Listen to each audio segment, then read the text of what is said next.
लोकसभेत महिला आरक्षणाशी संबंधित नारी शक्ती वंदन अधिनियम विधेयक नामंजूर झाल्यानंतर ठाण्यात राजकीय वातावरण तापले आहे। या निर्णयाच्या निषेधार्थ शिवसेना महिला आघाडीने आक्रमक भूमिका घेत टेंभी नाका येथील आनंद आश्रम बाहेर आक्रोश आंदोलन केले। आंदोलनादरम्यान कार्यकर्त्यांनी जोरदार घोषणाबाजी करत महिला आरक्षणाबाबत केंद्र सरकारने सकारात्मक निर्णय घ्यावा अशी मागणी केली।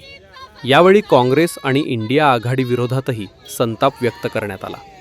महिला सक्षमीकरणासाठी आरक्षण गरजेचे असल्याचे आंदोलनकर्त्यांनी सांगितले।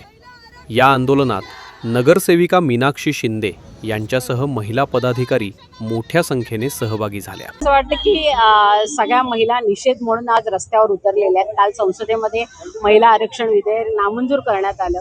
खऱ्या अर्थाने महिलांचा कुठेतरी सन्मान होत असताना ह्या कोणत्या मनोवृत्तीच्या विरोधकांना हे बघवत नव्हतं आणि त्याच्यामुळे त्यांनी हे विधेयक नामंजूर केलेलं आहे। खरं तर त्यांचं हे फेल्युअर आहे, कारण महाराष्ट्राच्या किंवा भारताच्या राजकारणामध्ये महिलांचं एक वेगळं स्थान आहे आणि त्या स्थानाचा सन्मान करण्यासाठी मोदी साहेबांनी हे आरक्षण विधेयक आणलं होतं आणि त्याला कुठेतरी विरोधाला विरोध करायचं म्हणून अशा प्रकारे त्यांनी हा विरोध दाखवला आणि हे विधेयक नामंजूर केलं।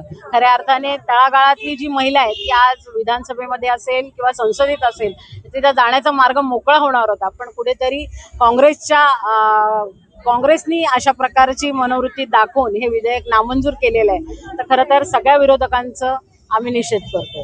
कारण कुठेतरी बहुमत असताना देखील एखादं विधेयक नामंजूर होणं नेमकं यामध्ये काय हे असतं? मला असं वाटतं की बहुमताचा आकडा जरी असेल तरी अशा प्रकारचे विधेयक मंजूर होत असताना 2/3 मेजॉरिटी लागते आणि ती मेजॉरिटी आपल्याकडे नव्हती, कारण 272ला जरी पंतप्रधान बसत असतील तरी 352 हा आकडा आपल्याला 2/3चा पाहिजे होता आणि 54 मतांनी कुठेतरी आपण हे विधेयक आपलं नामंजूर झालेलं आहे। तर मला असं वाटतं विरोधकांनी त्यावेळी जर आपल्याला मदत केली असती तर आज महिलांसाठी हा मार्ग मोकळा झाला असता।